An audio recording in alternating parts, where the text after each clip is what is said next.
when you look back on throughout the whole human's history, the first 4,000 years there were barely any changes, and then there was huge changes in the 20th century. But then it couldn't compare to a few years of changes during the 21st century, and that you could compare it to the changes that happened only within last year or the last few years.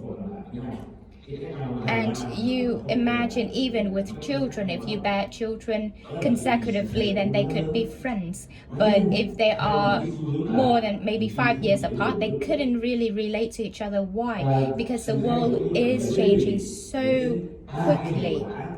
That results in 3 consequences. First, values are challenged.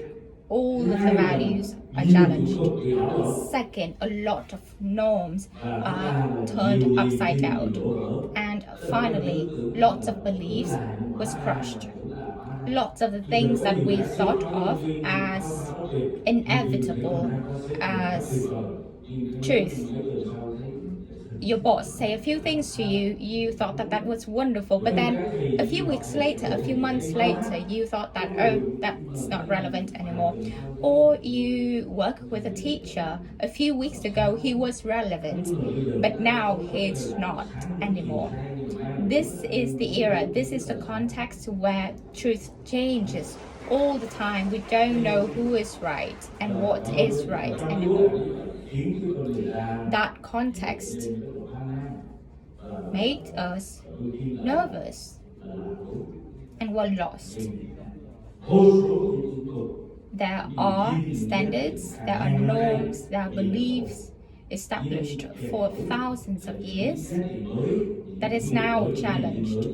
And at the same time, there's so much uncertainty because the new norms and standards and beliefs are yet to be established. How could we live? How could we lead? How could we manage and work in such uncertain era? This is the problem that HR and talent management have to answer.